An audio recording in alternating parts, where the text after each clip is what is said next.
the Toast Podcast, the show where we talk about innovation, farming, agribusiness, and have a toast to the people that cultivate the food for our communities and our world. Today, I have a very special guest. He is the heavyweight champion of the world. It's not Tyson Fury. It's not Mike Tyson. No, he is the heavy machinery champion of the world.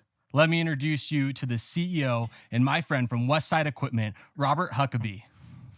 Thanks for having on the show today. Oh, thanks for having me in. Always fun to come and talk about our business. Yeah. You came up from Bakersfield then today. What were you doing down there? We were attending a grower event. We have a new sales team coming on board for Bakersfield, and so we were attending a grower event and getting them introduced to the community. You said a new sales team in Bakersfield, or at least one person. Is that a region that you guys are looking at growing into? It is. So we do not currently have a location in the Bakersfield region, and so we brought on a regional sales manager, and we are going to bring on 2 additional salespeople that will report to him, with our plans of having a storefront open down there sometime before February 1st. Perfect. So you're trying to get in. So if you got any late shaking or anything like that for mummies on pistachios, or starting next season really hard, I'm going to guess you're not going to have a lot of tomato stuff down there, or are you guys planning on having the full line? We're going to concentrate on pistachios and our new VMEC line for the grape pruning. We do a little bit of tomato business down there, so we'll have a little bit of inventory down there to support those customers, but it's really going to be focused in on pistachios and the grapes. Nice. So you see we're in Bakersfield today. I believe you spent a lot of your time in Bakersfield building your career. A lot of people might not know your background, but when I first met you and started to hear a lot about it, extremely impressive. I think you're a really good CEO to look up to throughout the industry. And, I've seen that you've come from like a farming background for a lot of your career, and then you kind of moved into the really large agribusiness side. Can you talk a little bit about that? Yeah, absolutely. My grandfather was a farmer, so I grew up with him. Started farming with him when I was in high school and college, and just kind of grew to love ag. From there, I went on. I worked for some of the bigger corporate farms down in Bakersfield. I worked for Bolthouse, Grimway, and then the Wonderful Company. Before I jumped over here and took on the CEO role with Westside Equipment. What was your grandpa farming? He was mainly a potato farmer, but he also did carrots, and he taught me how to grow carrots, and that's how I ended up moving over to Bolthouse and becoming a carrot farmer for them. Very nice. So recent acquisition, I believe it was in June. You guys started moving outside of just pistachios, just tomatoes, and now you're expanding your line going into the vineyard market as well. So you acquired VMAC. I remember seeing them before the acquisition, and their equipment is fantastic, and it saves a lot of money from hand pruning and things like that. Can you talk a little bit about why you guys did that strategically, and maybe what that benefit is for a grower as well? Sure. Yeah. The VMEC is, they're a great little company, pretty much in their startup phase when we purchased them back in June. But we're always looking for technology, and anything that you can do out in the farming world where you can reduce hand labor and you can bring machinery in, especially the high repetitive type of hand labor. Anybody that's out there pruning grape vineyards all day long, it's a tough job, right? Yeah. So if you can bring in machinery and reduce that hand labor, that's really why we like VMEC. Their equipment's very well engineered. It was very well built. And part of the reason that we also wanted it, as a company, we look for product diversity. So we've been, a major player in the tomato industry for a long time. We're in for the most part, our 3rd season of pistachio. And so now we're getting into another area, which is grapes. Very nice. So do you guys have anything yet that really shows what that ROI is moving from that hand labor? In, my past life, I like to say, worked in efficiency and farming technology, and there's a lot of savings to be had when you can remove hand farming from the field and really move it to mechanicalized and mechanized agriculture. What have you guys seen in that? And then what's been the response that you've had with growers? I'm sure it's different from wine grape growers to table grape growers. Yeah, it's the biggest thing that we do when we go out, and you show a new grower, what this machine do is it's the savings that they can have over the hand labor. So when we've done a lot of our trials, most of the growers can save about $300 to $600 an acre on their pruning cost.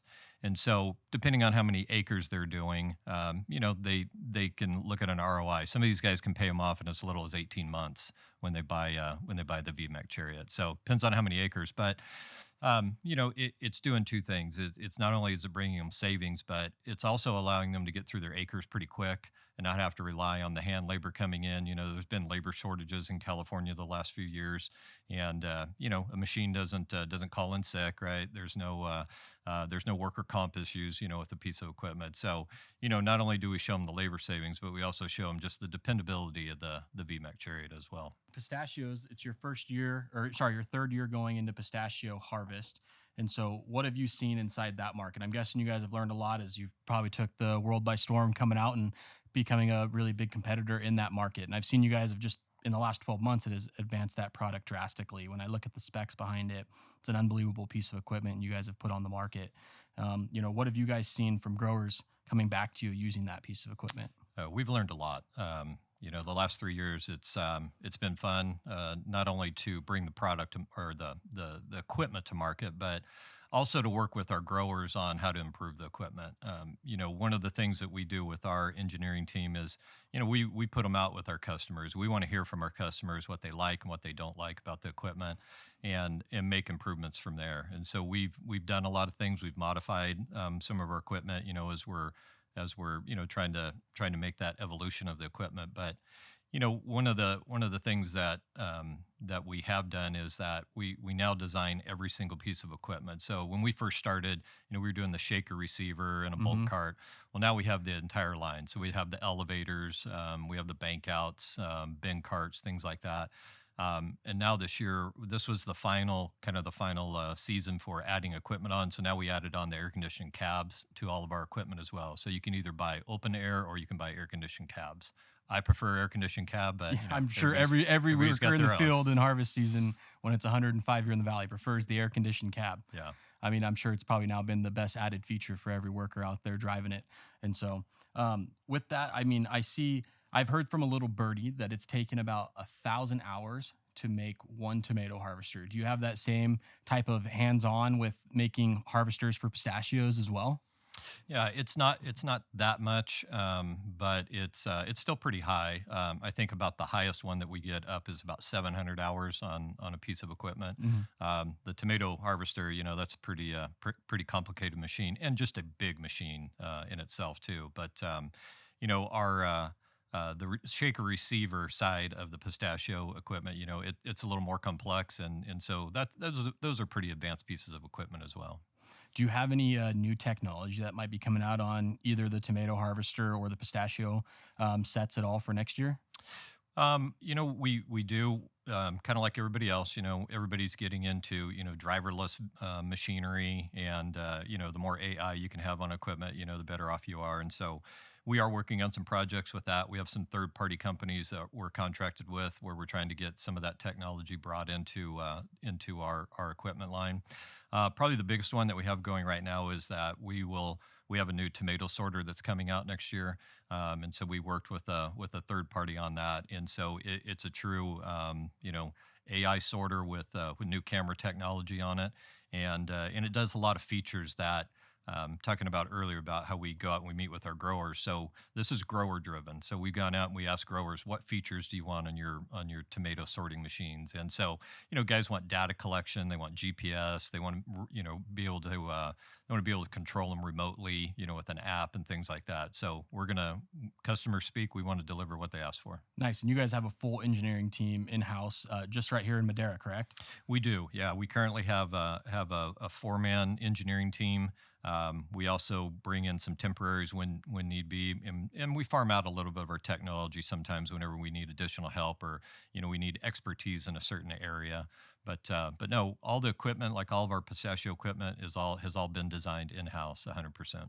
Nice. So with coming on as the CEO and president of Westside Equipment now, so most of your job and most of your career has been built in really the farming side for large corporations. Is this kind of your first, correct me if I'm wrong, like private equity fund that has bought companies that you've came in and managed for?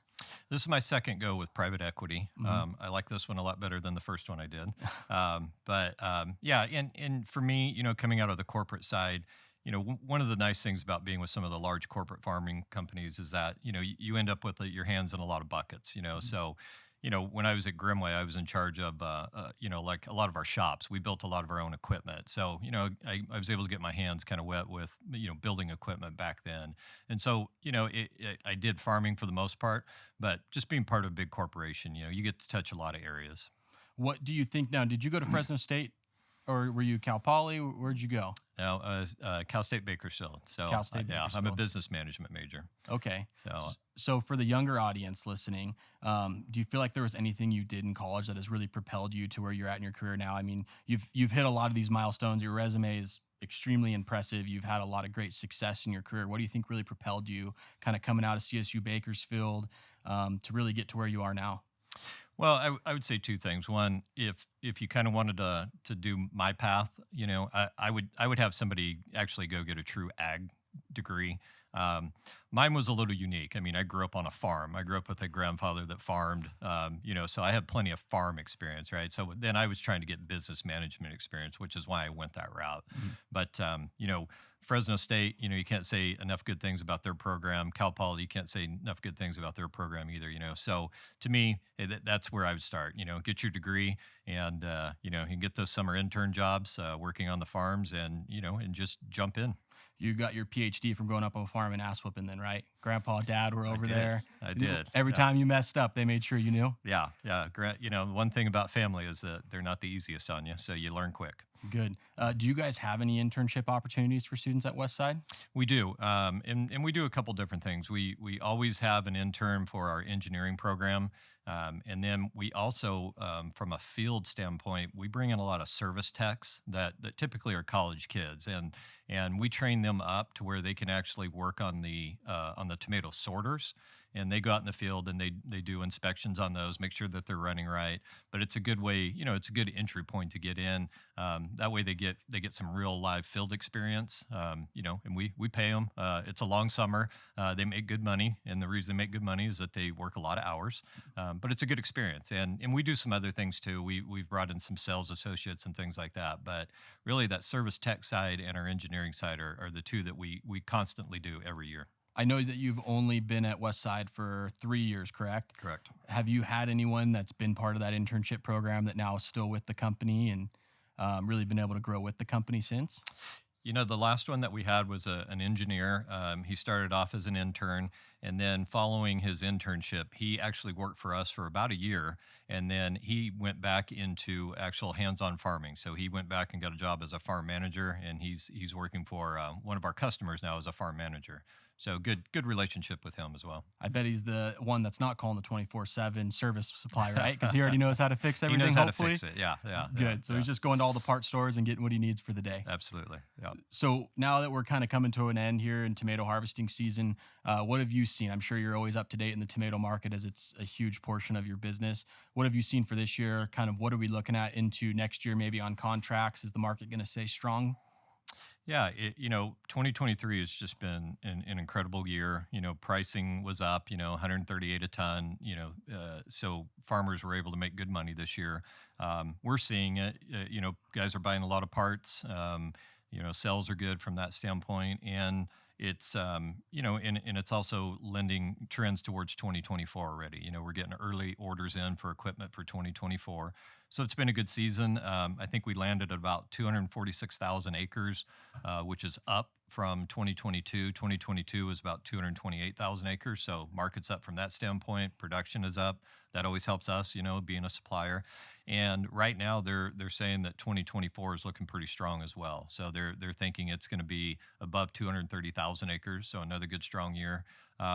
Too early to really know where price is going to be, but things look good so far, and we really kind of measure a lot of that by how early we start getting orders in for equipment for 2024, and we're about 25% ahead of 2023 at this time. So things look good. we're excited about 2024. So sell out quickly is the hope, right? Yeah, that's what we always hope for.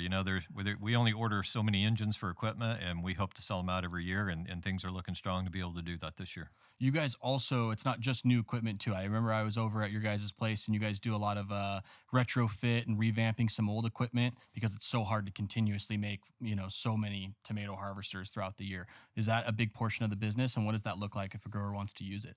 It is. There's about 500 of our tomato harvesters out working, in California, and you think about a tomato harvester that's down in the dirt, digging in the dirt, and with all the tomato juice coming across, all that acidic tomato juice. So, there's a lot of rebuilds that has to be done on this equipment every year. So, we do that. We offer that service to our customers. They can bring it in and we will do anything from just putting a new belted chain on it to stripping it all the way down to the frame and rebuilding it.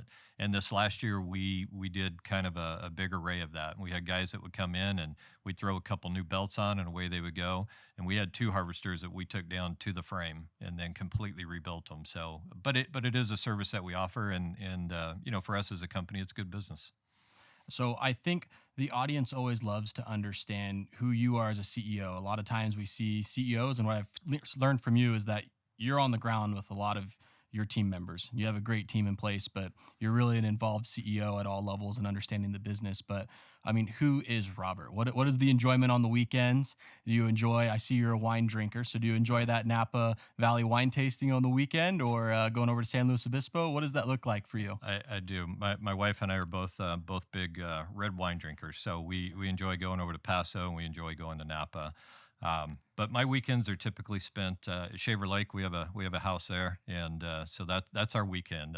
After a long stressful week, it's fun to go get up in the mountains and sit on the patio with a glass of wine and unwind. Do you guys have a boat up there too? Then We do, yeah. No. We love it up there. Nice. That is one thing I will say. It's a choppy lake though. Yeah. I kind of feel like I'm on the ocean out there a Yeah, bit. yeah. Do you guys wake surf or wakeboard or anything like that, or you got the pontoon and you're just cruising with a glass of wine? Yeah, I now enjoy a glass of wine and cruising around the lake. So it's my days of wakeboarding or maybe slipping behind me.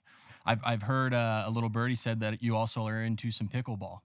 Oh, I do love pickleball. That's our house here in Fresno. We live right next to one of the Sierra Racket Club with the pickleball courts. So and I'm one of those guys when I get into something, I go all in. So I got to have my two paddles and my bag and all that kind of stuff, right? So that's kind of been our new little hobby. So if we're in town, that's where you'll find us, is on the pickleball court on the weekends. Do you have a tournament team out there, some groups that you normally play, and you throw the money on the table and usually win, or what's the situation out Yeah, there? we just we have a couple other couple friends that we go play on the weekends, and typically it's more about who buys the beer after the round. Well, hopefully you're at a good bar over there in Fresno. I just went down for my first time. I checked out Nikki's place. If you've never been, I've not been. it's down in like Easton almost, and it was the most Okay. interesting bar I've ever been to. I think I got questioned by every farmer in the entire city when I walked in. But there's some great little like hole in the wall bars out there too. Yeah. So hopefully next time you get to try something new down there in Fresno, or go to Easton, go to somewhere just different. But with a constant evolving equipment landscape, farming landscape, I think California agriculture is just drastically going to see a change here. And this last year, we've seen it.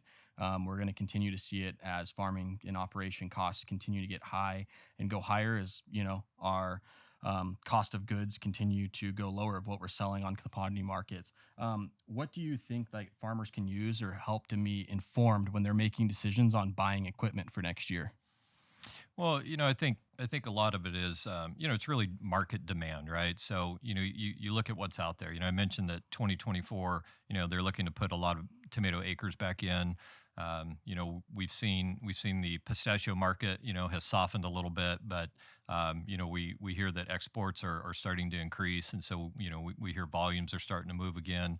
So as these guys look at all the USDA reports and pistachio reports that come out, they should be keying off of what the future looks like. And that's what we do as a company. We have our subscriptions to all the reporting companies, right? And so that's what we're doing in the future. We're looking out, to see what's coming our way and what does the industry look like and how's it shaping up in the years to come. And then, the other thing is, the financing, right? We've seen interest, right, just kind of shoot through the roof in the last year. But there's still some pretty good companies out there. We partner with two different companies that offer long-term lending, as well. And so for these guys to be able to go out, and use that as a source, right? There's good lending companies that are out there that'll do long-term lending rates on some of this equipment too. So they don't just have to be completely cash outlaid, their first year. This equipment's not cheap. No equipment is really cheap anymore, No. right?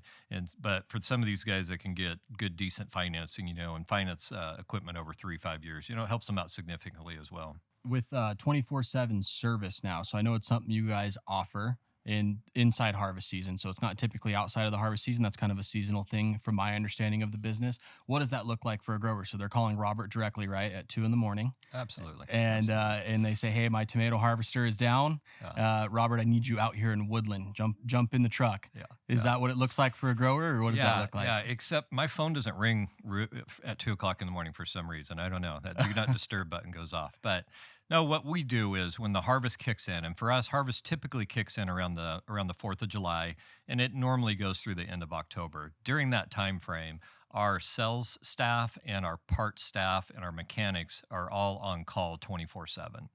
Now, we do a rotational deal with everybody and stuff, but if we have a customer that breaks down at 2 o'clock in the morning, there is somebody to answer the phone.